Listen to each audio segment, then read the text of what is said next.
Hey, Daniel. You know, when we spoke prior to the episode, and you helped me do that, the past life regression, which I want you to explain what it is in a little bit. But here's the thing that baffled me the most, and I still can't really get an understanding of it.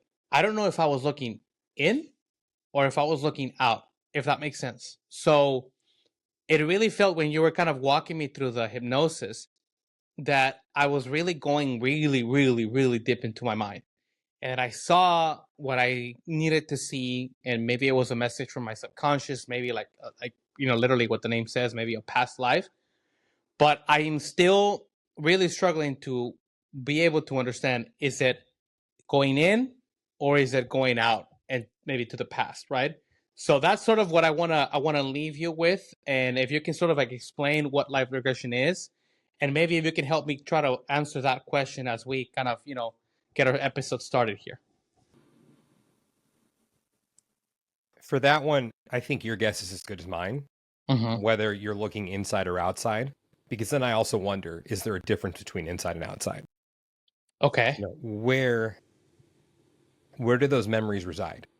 I Mm-hmm. mean, is there a difference? I mean, I know that's kind of getting a lofty and philosophical, but I don't know if it's something that resides inside of your brain or in more of a, quote unquote collected consciousness outside of ourselves, something that we're all plugged into. Like, where is that information being pulled from? I don't know. I wish I could tell you, but I don't know. I know that's probably a lame response to that question, but I think that it's more simply complex than any of us can comprehend.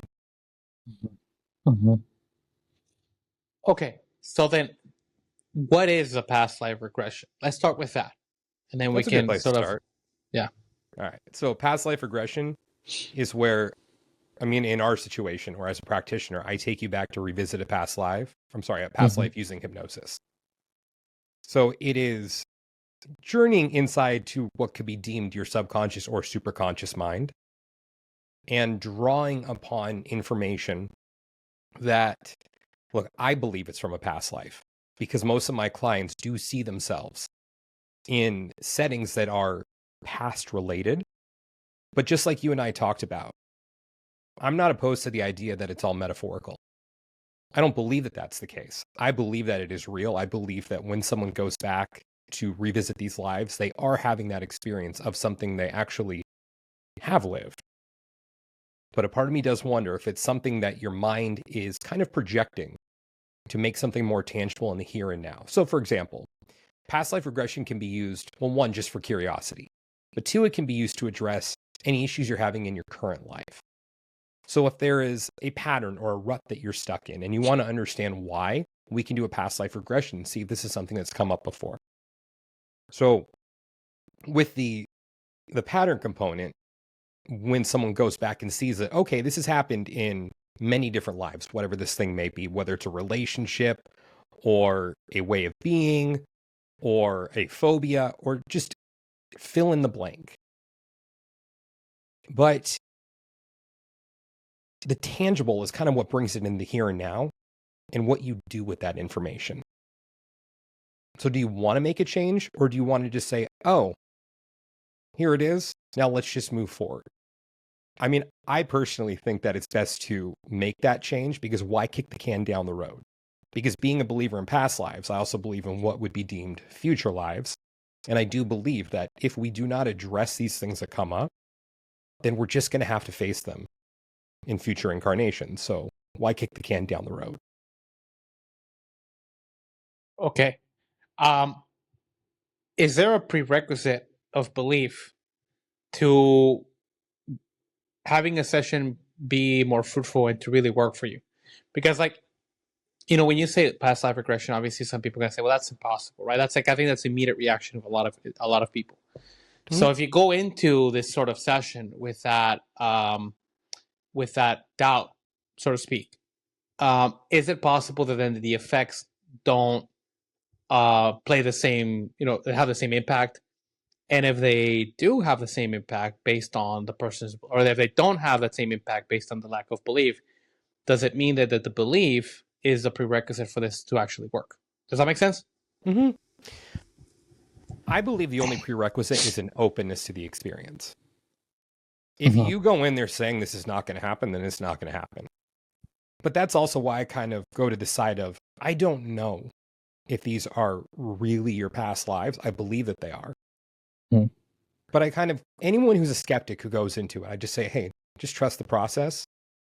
And when you are on the other side of it, you take it or leave it however you want to. If you want to believe it was a figment of your imagination, that's fine. If you want to believe it's a past life, that's fine. But it's up to you what you decide to take away from it. So that's just what I would encourage someone to do who's a skeptic, is just to go along with the process and just see what your mind produces, and then how you can apply that knowledge to your current life and how you live a more fruitful life in the here and now. So you have all the control in the world in the process. If you want to say that it's not going to work, then it won't work. Okay, well, let me ask you this, right? Because I think when we first spoke, you said that it doesn't really matter one way or the other if it's like quote unquote true, right? But then that's gonna beg the question: well, what is really true versus not when it comes down to the realm of the mind? But I guess the thing that I found the most fascinating is that concept of truth, right? If you experience this session and it helps you, does that not make it true in and of itself? It's your truth. Right. Which And is so okay. what does that say? What does that say you think about like the our experience of life and our experience of this, quote unquote reality? Do you think it has any implications? Are you asking me if there's an objective truth for all? No, not necessarily, but I mean, I guess if the truth is irrelevant in this particular case, right? Does that have other implications you feel in our experience of life in general? In other words, does our experience of life make something real versus not real? I do wonder if the way that we perceive the world or the universe does shape the world and universe that we live in. I wonder if the world that an atheist lives in is a world without God. And if the world that someone who is a firm believer in God does have a God in it, just because of their own perception of reality. But then I look at, as we're recording this in 2024, what we went through as an entire world 4 years ago with that, that thing that, I don't know, is it off limits to talk about that thing? I don't think so. I mean, So not here. with COVID, Yeah. you had people out there who were saying, this is fake. It isn't real. It's not happening. And a lot of those people ended up getting sick, and some of them even died. So I think it was their belief saying that it wasn't real, that if we were going by it being more subjective, that it wouldn't have affected them then. If they didn't have a belief in this thing, then it wouldn't have been. But they got sick, and some of them died. Yep. So I don't know if there is an objective truth to this all, and that being past lives as well. But I think that there is. I think that there is one way of being, and that we are all living in the same world. And I don't know if it just tailors to us as individuals, but maybe that's our experience in any given life, is to go through the world as a believer or a non-believer. And I don't think it works against you if you don't believe in the same thing that I believe in, and vice versa. I mean, I think actions are different than beliefs. I don't know. Does that answer the question? No, yeah, I think it does. I actually think it does answer it really well. So maybe this is another way of conceptualizing. I would love to get your take on this. Is it that maybe that By the way, I'm loving this so far. This is great. Right out the gate, we're that's going awesome. there. I love it. So is it maybe that the perception of that individual person changes the feeling to it, maybe the experience of the objective?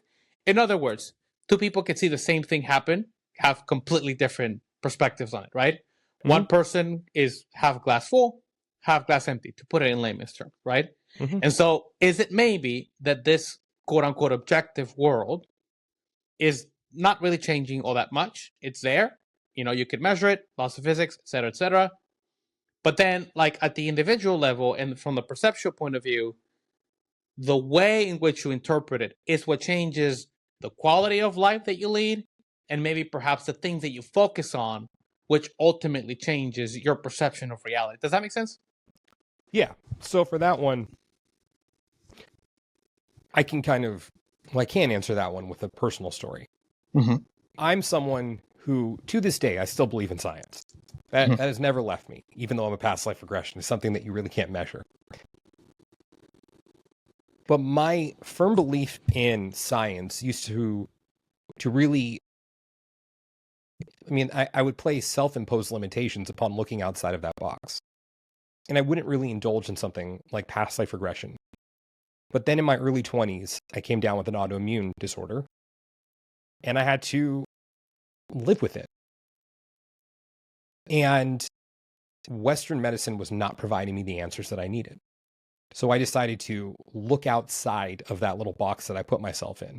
It took me a very long time. And it was in my later 20s when I started to explore this realm a little bit more.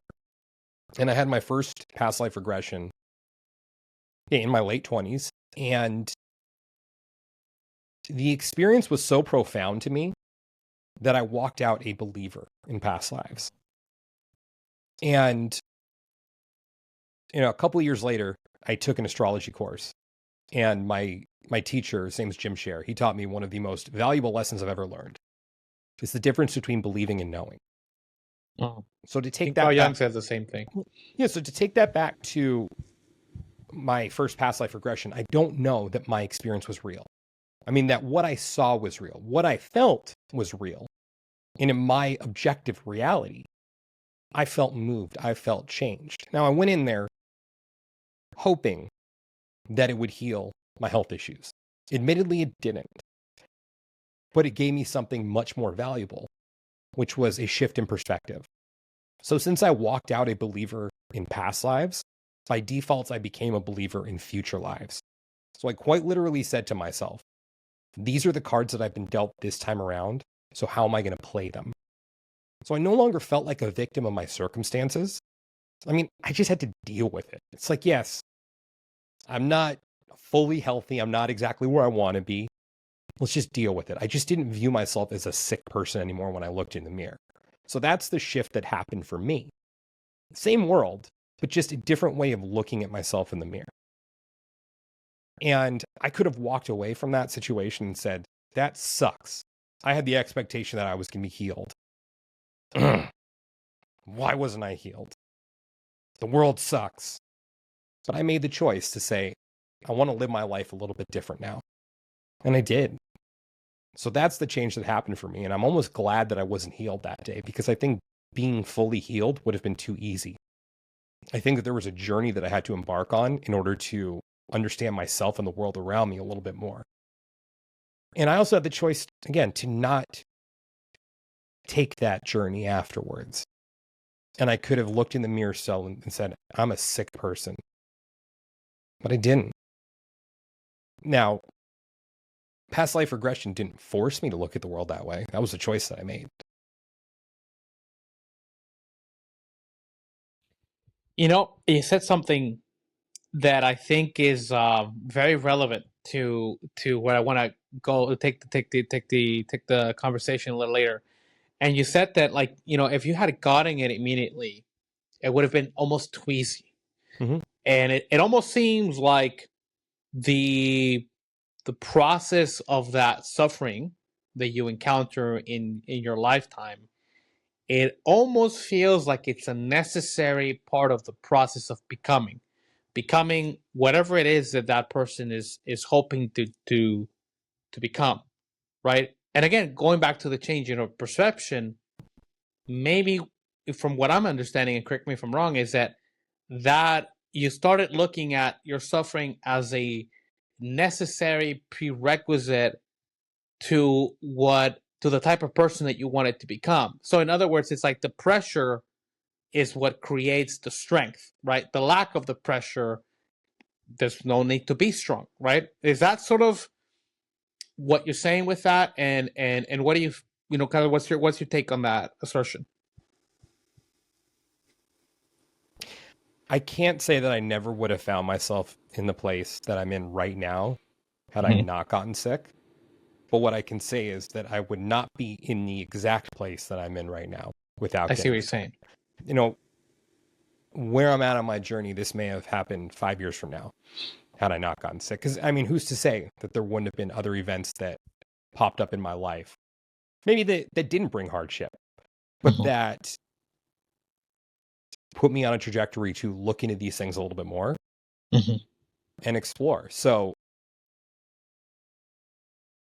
all I can say is that was a catalyst for me. Had that not happened when it did, I wouldn't be where I am right now. That is an objective fact. That's not subjective. That is 100% objective. And I don't like dealing in absolutes.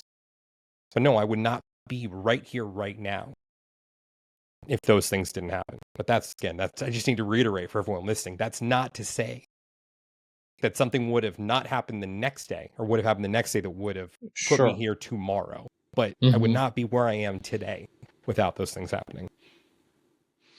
So, okay. And so from the past life perspective, if, and again, correct me if I'm wrong in this, because I'm fairly new to this, but it's that your soul essentially picked this particular reincarnation for another reason, right? Whether it's to learn something, experience something.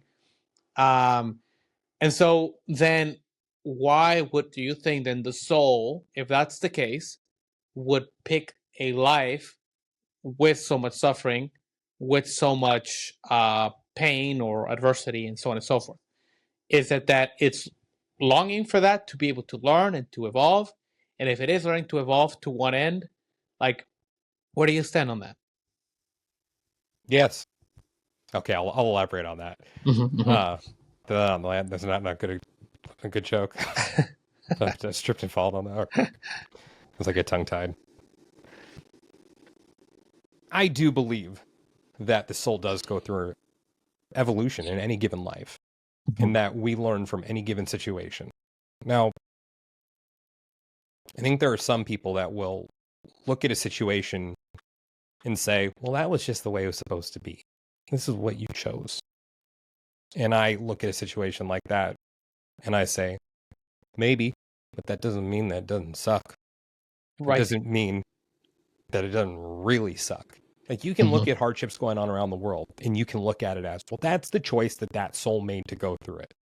We don't need to help lift them out of poverty because they chose to be poor. It's like, maybe. Or we can look at it and say, that really sucks. Let's do all we can to help them. Right. So, yes, I believe that we do make these choices going in ahead of time, but I also believe that there are variables at play, and that maybe there is something that alters the trajectory. Maybe there is an anomaly that comes along, or an event that kind of shifts whatever the plan was, and then your soul's just kind of like, got to do this now. Just make the best of it. So, yes, I do believe that I came into this life knowing these things that were going to happen and making that choice to experience that for growth on some level. Because, look, I'm someone who's very stubborn and rigid. And same here. It's a good quality. I mean, in many respects, and to others, it's not so much. But I can look at past lives that I've lived, or at least that I believe that I've lived, and see where some of that stubborn, rigid quality may come from. And seeing that I was in a position in those lives to not have that challenged by any external force, but it took something in this life to shake me to my core, where I had the choice to not change, but I kind of gave in and said, like, me exploring alternative treatments, if you knew me 15 years ago, like, yeah, that wouldn't happen. even just a couple days ago, I did a session with a buddy of mine who I've known for 20 years now. And he still can't, it's still hard for him to believe that this is what I do, knowing who that I was. He's like, no, this just isn't you. I'm like, well, it is me. And this was kind of me then. It was just something I never really indulged in. But my rigid outlook on the world had to be challenged. So it was. And I made that choice. And it rattled me to my core because it was going against my belief system at the time. I'm like, this is just a bunch of crap. I can't explore this. I'm going to be a kook if I do. But I'm glad that I did. Okay, so let me see if you can help me understand this concept. And now that we're sort of getting into the future lives. Okay.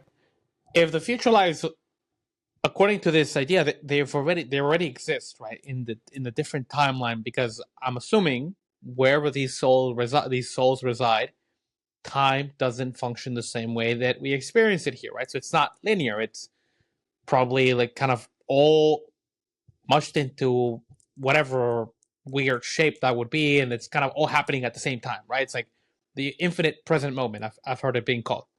If that's the case, then if your soul came into your body to say, make you less rigid, then the future lives would have already experienced, or would already be experiencing a version of yourself that doesn't have that rigidness, right? So then, in other words, is that to say that whatever is happening now in this lifetime, that it's somehow pre-written in some way because the future lives exist, right? Or is it that the future lives can change almost like simultaneously, or can have, like, say, a different timeline, for example, based on what your soul decides to do within this lifetime? So it's like there is a destiny, but not exactly. Can you help me understand that? Because I think that's very, it's kind of like, it's like a big mind fuck for me.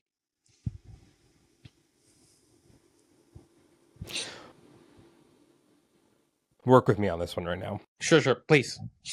What if your question is inherently limited by the concept of time? Explain.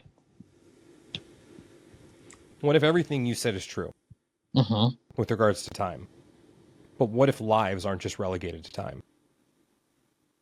What if what we deem to be future and past, even a concurrent present, is more of a place than a time? Okay. So what would that mean? I mean, help me understand it, because I'm not as smart as obviously you can tell.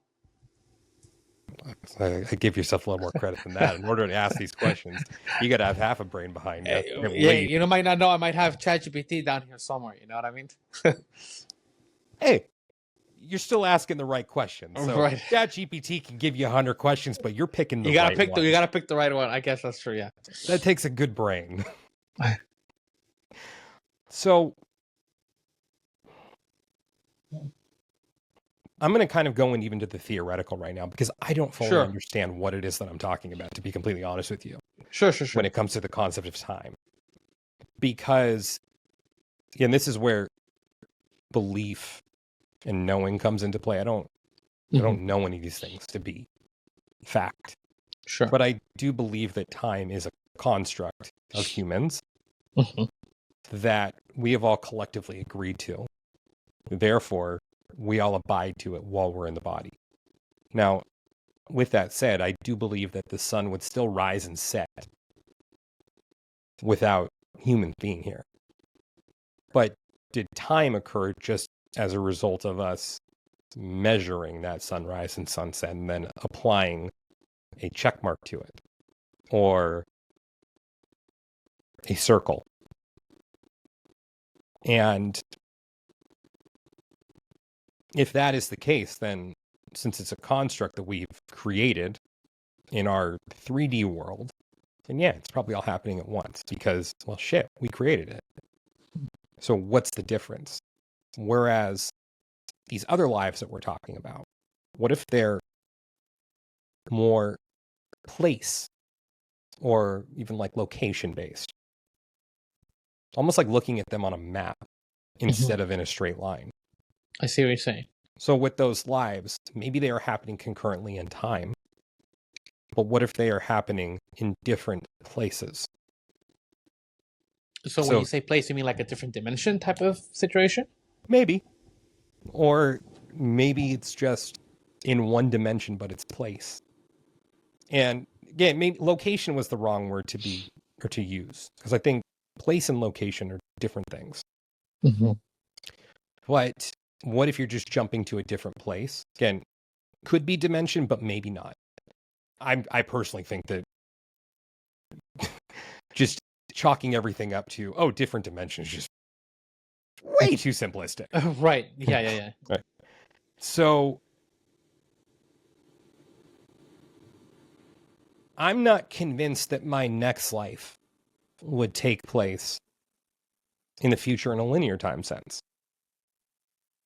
I think that my next life may take place in what we would deem to be the past, because I'd be going to a different place. Now, of course, the question... I see what you're saying. The question becomes at that point, well, wouldn't that have a ripple effect?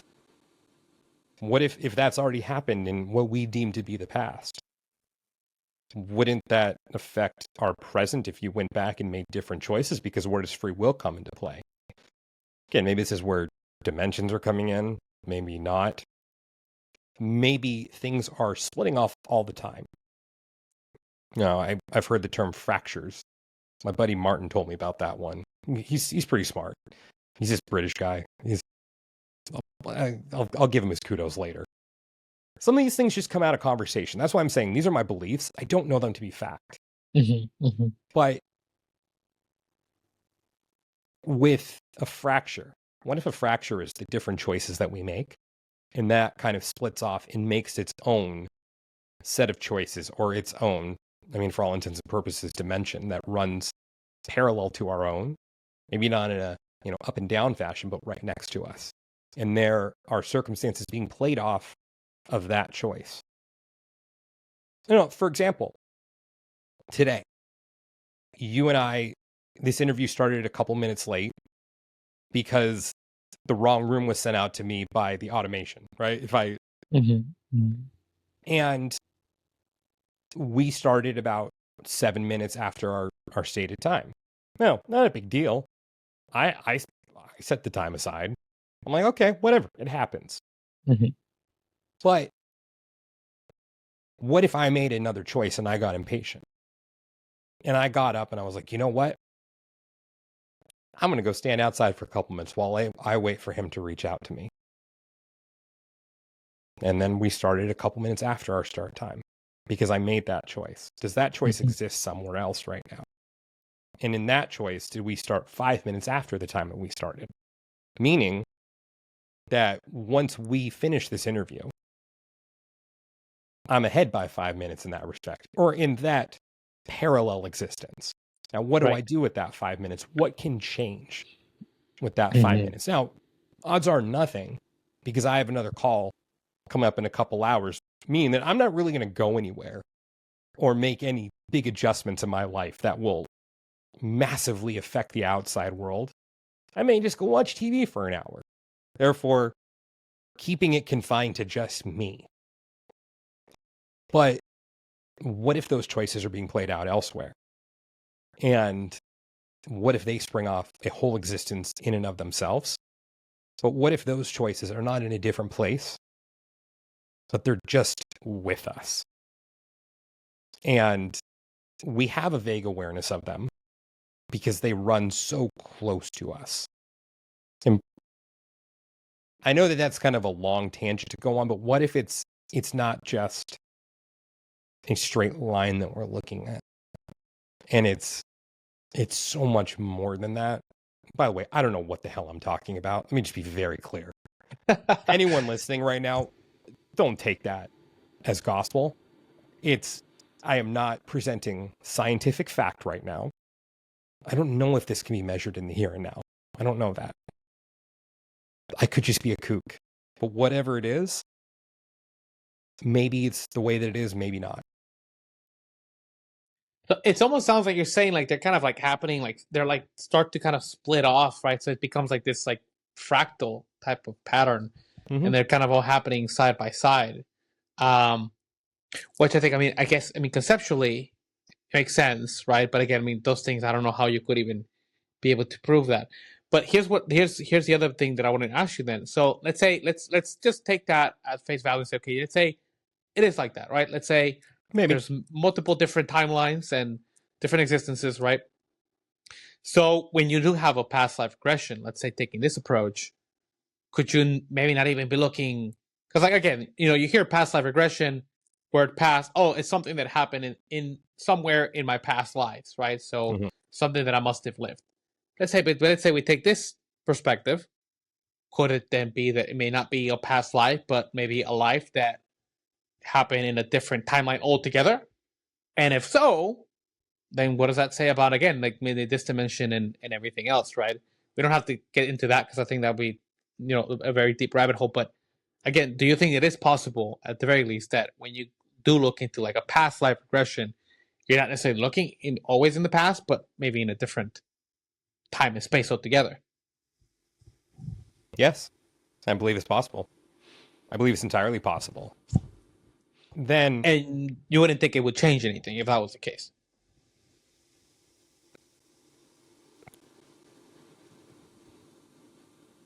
I do wonder about the changes that take place, because in a past life regression, we have the ability to go in and release something that happened in any given life. If there's a choice that was made, something that you're holding on to, we can release that. And then as a result of that, that version of you makes different choices in that place.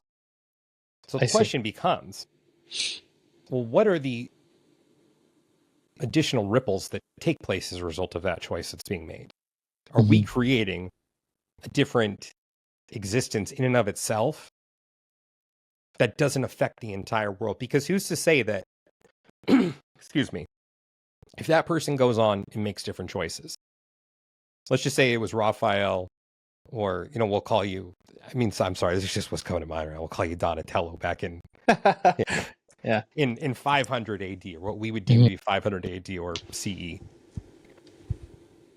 That if you, Raphael, went and saw that life 1,500 years ago in a linear sense, and we release something, who's to say that you wouldn't have had another child? And that child may have had a child who then had a child, and so on and so forth, who grew up to be the person who either saves the human race or destroys the human race. I don't know about the complexities of that and in the choices that are made. Because here's the other thing, is when these choices are being made, I'm not aware of any difference that comes out of it in a grander sense. When I come out of the session, when I turn on the news, it's still the same world leaders who are in power, before I started that session, or I don't know, maybe my existence or my awareness of existence has even altered in that moment. I don't think that's the case. I think that's getting a little too sci-fi. But I do believe that there is something that transpires when we release something in another life through the process of past life regression that changes something for the person in the here and now. And it may just be on a personal level, and it may not need to have those real world ramifications. But maybe it does. Okay, so then, you know what, and this is kind of where I think, because I was going to ask you, like I wrote it down, it's like, how were you able to consolidate like that more like analytical, very like objectified world view that you had before to now? But like you mentioned sci-fi, so it almost seems like we're getting into the world of sci-fi. It doesn't really sound like we're having a spiritual conversation as much of like, maybe something you could see in Star Trek, which again, that would be maybe just like advanced technology in some ways, is where religion and science start to kind of blend themselves together. I don't think you can separate those two very, very, at all, really. Um, but let me ask you this. So let's suppose that, again, taking all this at face value, and this is all true. This is how it is. The soul, it almost seems like they enter here, almost like you could even call it like a Sims game, right? Like a virtual reality. So in some ways, I guess for me, the best way to kind of conceptualize it is that the souls exist in a higher dimensional place where time and space don't function the way we understand them here in this three-dimensional place. And that for some reason, unbeknownst to us, they put on, let's say, like a virtual reality headset. It may not be like a literal sense, right? But they come into this virtual reality to play around, experience, and feel, and because otherwise, how would they feel? How would they experience, right? And so that's like therefore like the complexity and the beauty of this world. That's sort of what I would, to make this more palatable to me. That's what I would say. Okay, like if that's the case, then I would assume that the soul would do that and come here, right? And so like every life would be different, and they could pick different characters and experience that character and come back and be like, oh, that's a good character. And like there's like a Rick and Morty episode, and I know it's like a, like a not a very intellectual reference, but there's an episode where they go to this like intergalactic arcade game, and like Morty finds this machine. It's a headset, and then I forget the name of the game, but you basically put on this headset, and then you live the life of this one guy, and ultimately he goes through this whole thing. He's a grown man, and then he falls, and he dies, and then once he dies, it's like game over, and he like snaps out of the VR headset, and he kind of has this like crazy, mini existential crisis because he thought he was that person, right, that lived that whole entire lifetime in like a 2-minute video game. That every time I think about this, I kind of go back to that. How does that all sit with you?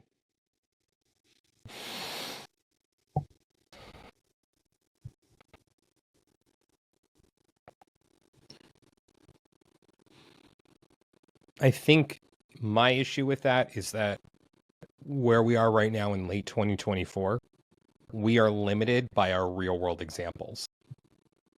And the only way that we can conceptualize that is what we have available at our disposal.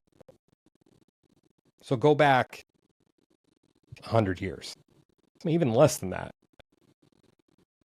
Not many people would be able to conceptualize what virtual reality is, or virtual reality goggles or glasses. Sure. And if we were having this conversation back then, we would be limited by what society had at our disposal. So like, what would the closest comparison technologically be 100 years ago? How would we describe that? And I actually haven't sat down to think about this, but I'm trying to imagine what that would look like back in 1924.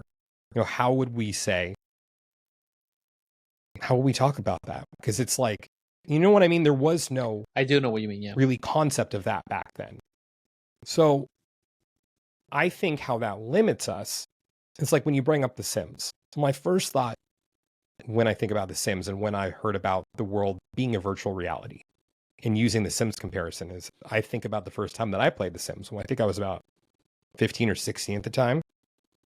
I remember it was my stepsister's game. It was on the family computer downstairs.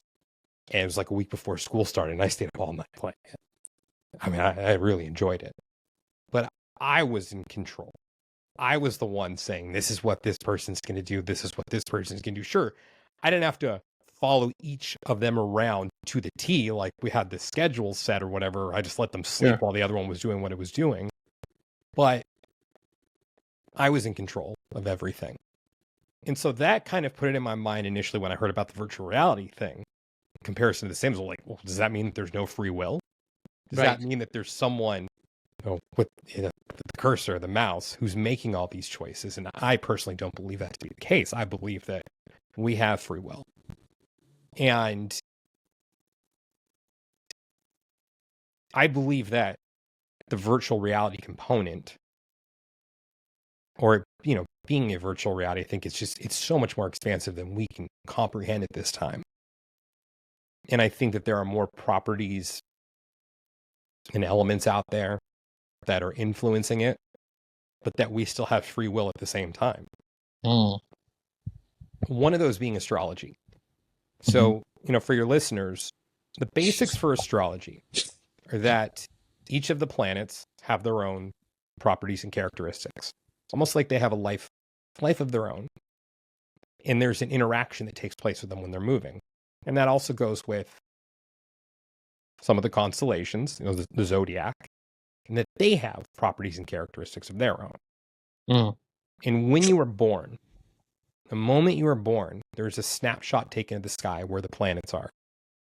And that becomes your natal chart. And in that snapshot, it's the interaction that those planets are having on a geometric level. So it's all about geometry, the angles that are being made and the interactions that are taking place. So if you have an angle that is, say, 90 degrees or 180 degrees, that's going to be more of a constricted energy flow between any given planet that is in a geometric configuration with another planet. And if it's a more constricted angle, then it's going to be a constricted energy and it's not going to be as free-flowing, meaning there's going to be some friction with those planets. So some of those things that you may have difficulty with in your life, any characteristics, so may be able to apply it to a planetary configuration. Now, again, not to scapegoat it, but just to have a more tangible understanding of the way that these planets interact with each other. Whereas if you have a 120 degree angle, that's going to be more of a free-flowing energy that's at play. So those interactions are going to be a little more seamless, maybe working for you a little bit more. Maybe not creating the kind of lessons that are necessary that come with more trouble, but nevertheless, working with you. And the way that astrology works is the planets are always in motion. So that snapshot of the sky at the moment of your birth never changes, but the planets do that are moving. So when they move into new configurations, new geometric configurations, there are going to be situations that are created in your external world, things for you to move through. Now, I believe that to be a component of the virtual reality because it's like the CPU is changing, or you're at a new level and you have to face new challenges on that level. But your free will comes into play with how you decide to approach those challenges and what you do in any given moment. It's just being created for you, but you are at the driver's seat. You are in control. But what do you do with those lessons and that control? What are the choices that you decide to make? And I think that's that co-creative reality that we live in, where it's also about the choices that others make that have an effect on us, and our choices affect them as well. So I think that's the next layer to it. And I'm sure as we evolve and we have more technological advancements, then we're going to be able to apply new concepts and new terminology to what this place is as time goes on. Jesus. Well, you know what? Here's an interesting thought, right? Do you think that maybe religion is in some way the more ancient way of explaining what we're starting to figure out with technology? So, think about it this way, right? Could we get to a point that we're so technologically advanced that we escape this sort of like virtual reality, or we are able to see it and to quantify it and to understand it, and so we like collectively sort of like get out of here, right? Or just be able to see it in a different way. And then maybe religion, because it didn't have the technological advancements that we have now, and they weren't able to understand the physical universe as well as we are, that they used religion as that like sort of, way of understanding it all. Does that make sense? Yes, but I also wonder where that information originated from with religion. And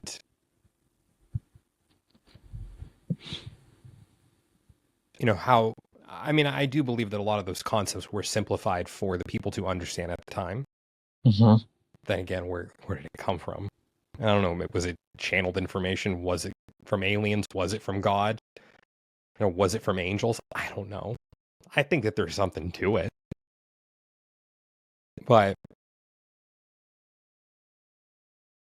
yeah, because who's to say what the 6 days of creation were, and rest on the seventh day?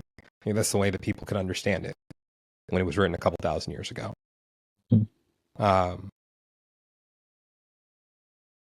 With regards to us getting out of here, I don't know. I think that, like, I personally believe in evolution. I'm actually a firm believer in evolution, but I also believe in intelligent design to a certain extent. I don't know why the two can't be mutually exclusive. Why can't you have intelligent design but not have evolution?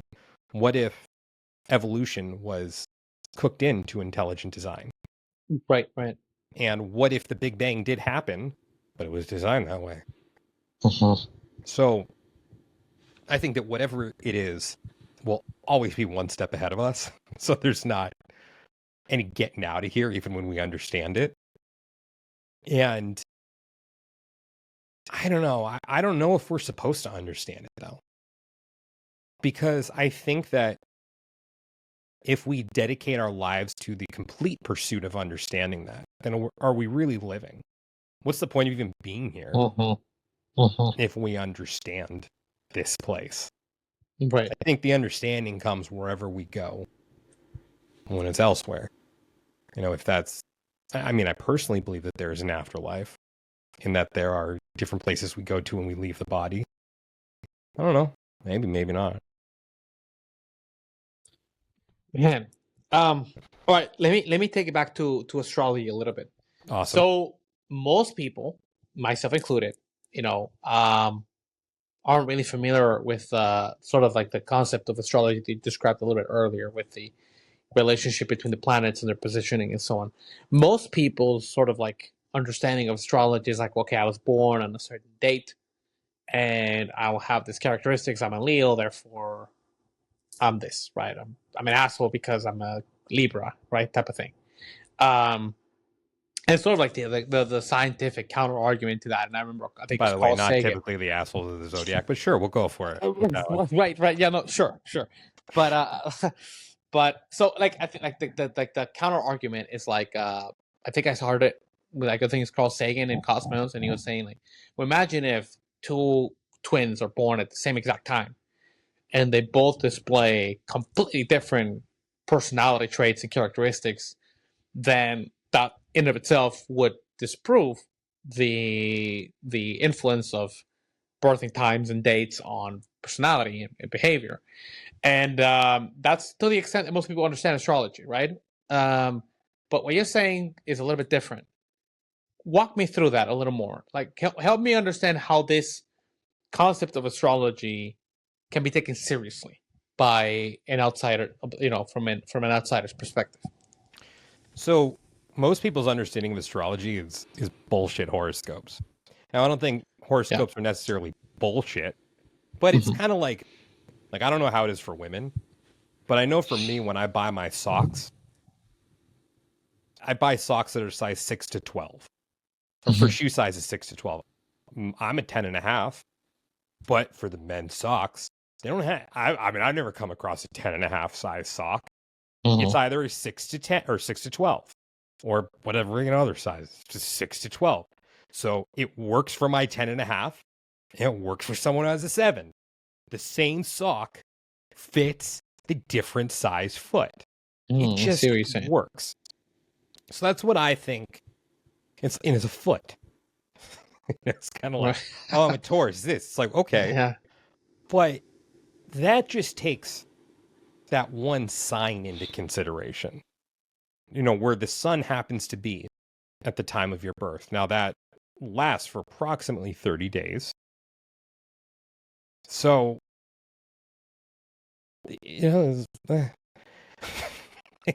one size fits all there, but that's only taking one component into consideration. Right. Now, what gives it the more tailored fit would be the other planets. So that's that size or that sock that would not only fit my 10.5 foot, but I also don't have much of an arch in my foot. I'm very flat footed. So if you tailor a sock to someone who has an arch, it's not going to work for my foot. It's going to be very tight on me because there's not going to be as much material. Still for a size 10.5, but not going to work. Well, what if I got fat toes? Well, not going to work for every size 10.5. You got to specifically tailor it to my foot. So that's where the other planets come into play. Now, it's not only the planets that come into play, it's also the houses that come into play. So there are 12 houses. What you can basically do is look in the sky, and what you can see in the sky is divided into 6 houses. So just for all intents and purposes right now, we'll do equal 30-degree pieces. Let's say quarters, but they're not really quarters at that point. So that's what we can see. Now, what we can't see are the other 6 houses, which would be basically on the other 180 degrees that reside on the other side of the planet at that time. What we can't see in the sky, because remember, the Earth rotates once a day. So we are able to see everything in the sky at any given point, but we may not be able to visually see it because it's daytime. But when it's nighttime, we can see it. Again, daytime is still there. We just can't see it. So the sky is always shifting, moving new things into the houses. That has an effect as well. So with the twins, look, I'm not a delivery expert. I don't know if 2 twins have ever come out at the same exact time. I don't know. I mean, you're a father. You may know better than I would if that's the case. I don't know if you have twins. I mean, I guess if it's like a C-section, maybe, but like if it's that would be the only way, I think. But I mean, can they deliver them that quickly though? I don't know. Would it take? There might be like a few minutes, seconds lag. Yeah, sure. That would do it. A few minutes would shift things because it shifts things to a different degree on what's called your rising sign. Your rising sign, your ascendant, is where it's at the eastern horizon and whatever is represented there when you're looking there. But that's going to change minute by minute, and a different sign will come into there approximately every 2 hours. But also every degree in a sign, which are 30 degrees, will give you different characteristics and properties in the way that that is interacting with other planets in your chart. So degrees make a difference. That's why the geometry really makes a difference, meaning the math. So there's a mathematical component to this also that changes things because each of those degrees has its own set of properties that will give you a different feeling for that Libra. You know, a Libra at any 10-degree placement is not going to necessarily be the same as it would be at an 11-degree placement. Now, I don't know the differences off the top of my head. Sure. But there are differences, and that's why things would change. It's because the sky is always in flux, and so are the planets. Interesting. Okay.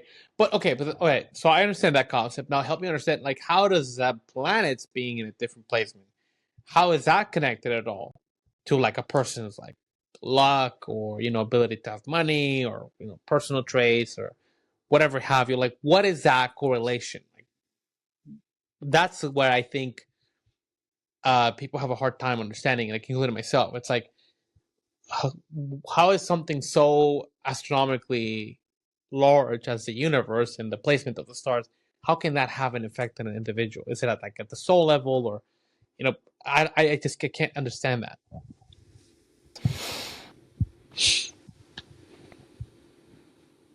Does the sun have an effect on you when you're standing out in it all day? I think so. Yeah, for sure. Okay, that's a very basic one. That's right off the top of my head. Yeah. Now, I guess the best example I can give you is, do you cook? I do, yes.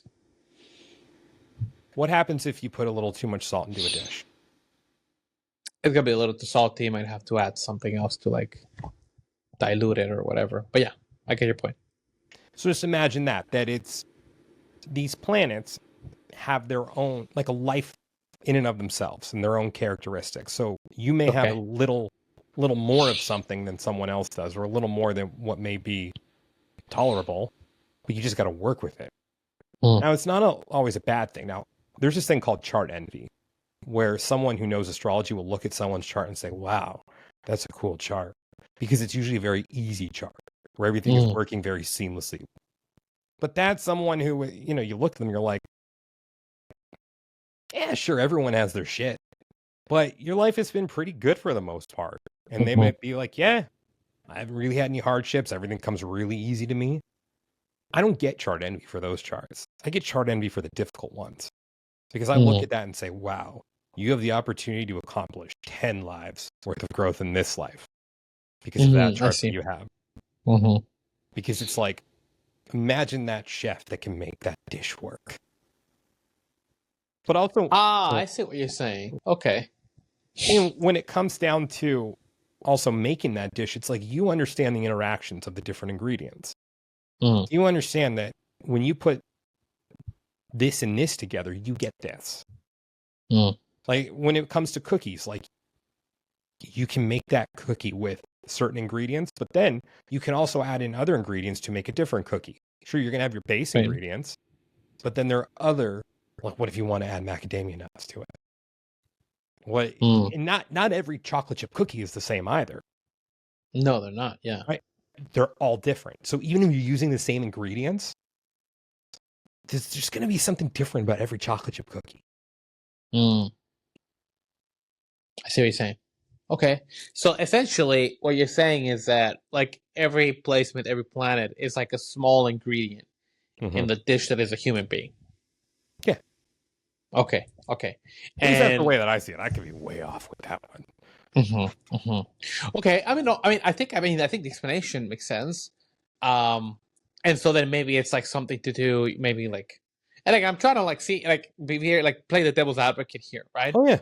So like if it, again, let's say a person's like, okay, so you would be telling me like the planet, maybe it's like, is it the gravitational pull? Is it the electromagnetic field? Or is it like a mixture of all these different things that at the moment of my birth are playing an influence in who I am? And then if that's the case, then what does that say about the concept of like nurture versus nature, and like your genetic expression, and what you're more your proclivity to being? Like where does all of that go in this example of like the influence of astrology? Look, I think nature and nurture can be true. I think if you're a shit parent, then sure, you may be able to have a kid who turns out okay, but odds are they're not. Right. But they have a higher likelihood of being a good citizen if you're a good parent. Great, yeah. But I also think that that's the interaction taking place with the parents' charts and what they bring to the table. And in the choices that are made by any given individual. Now, here's what I've always wondered. So, again, my chart is a snapshot of the sky at the moment that I was born. I believe in individual souls, although I do believe at some level we're all connected. But I do wonder what would happen if, let's just say, your soul is unique to you.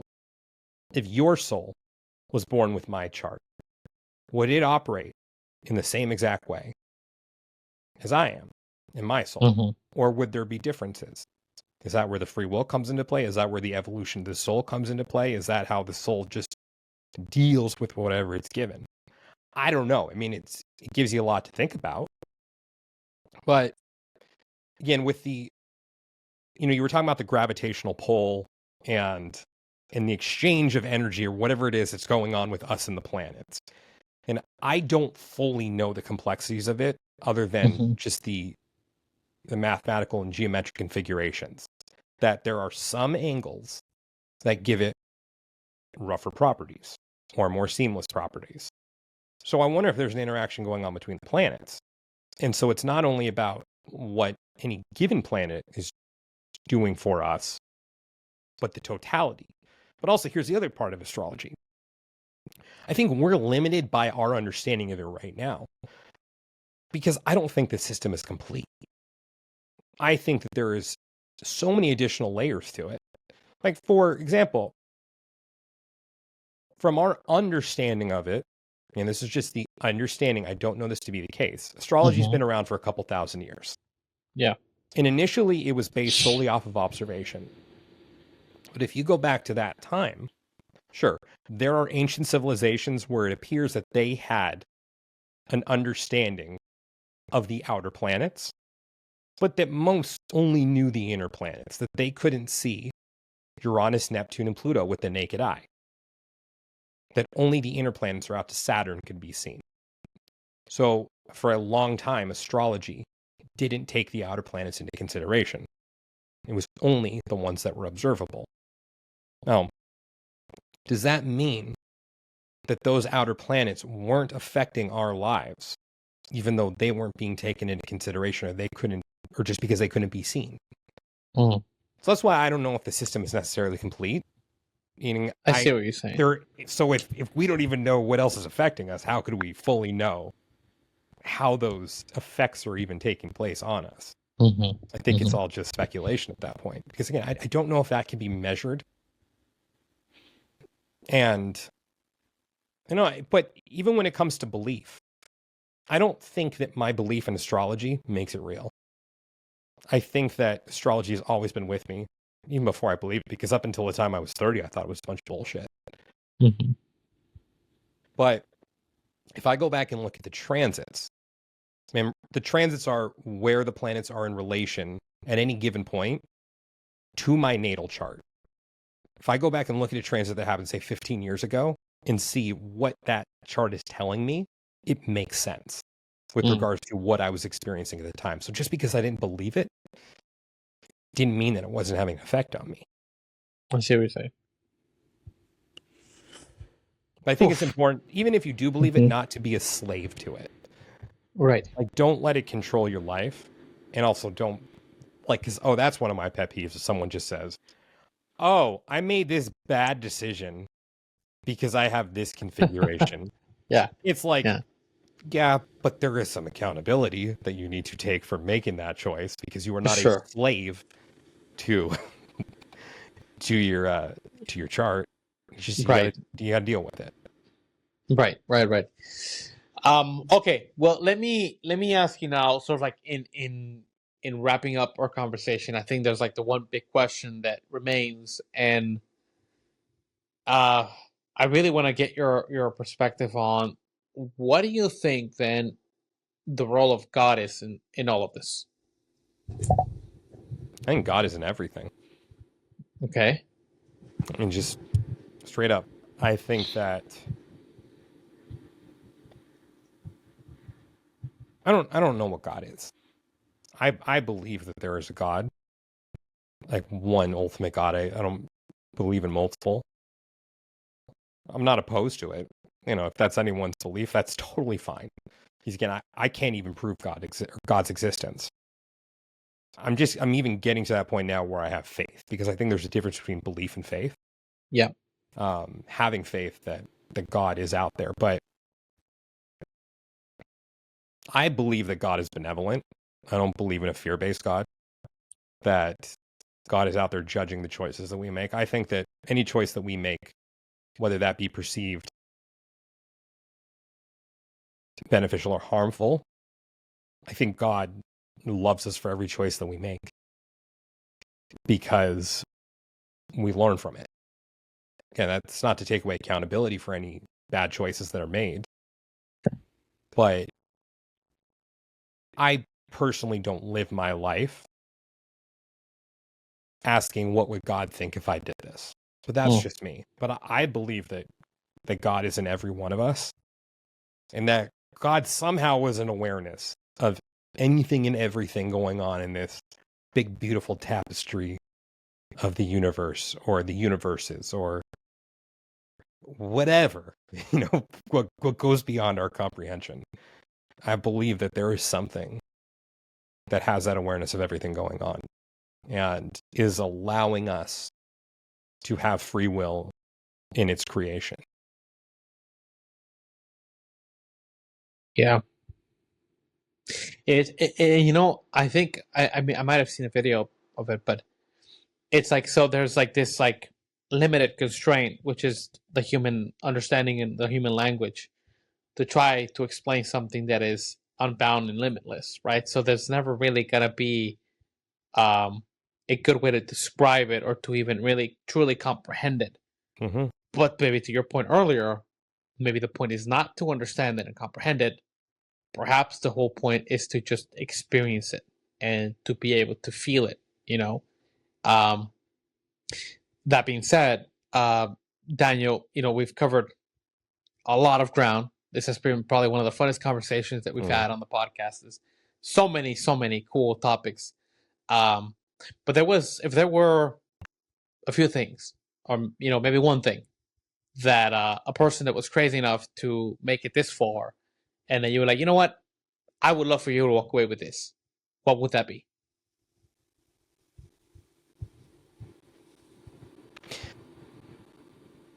So my favorite band is Incubus. And there was a song that came out in 1999 called The Warmth. Mm-hmm. And I'd like to recite the lyrics to the chorus. Okay. Don't let the world bring you down. Not everyone here is that fucked up and cold. Remember why you came, and while you're alive, experience the warmth before you grow old. I like that. I like that a lot. So just, if I could leave anyone with anything, it's just revel in this beautiful, chaotic place that we find ourselves in. There are horrible things going on in the world. And there are beautiful things going on in the world. Now, we can look at a horrible situation and call a spade and say that sucks. Well, what if there's also beauty in the chaos and in the awful? And that's all part of this place. And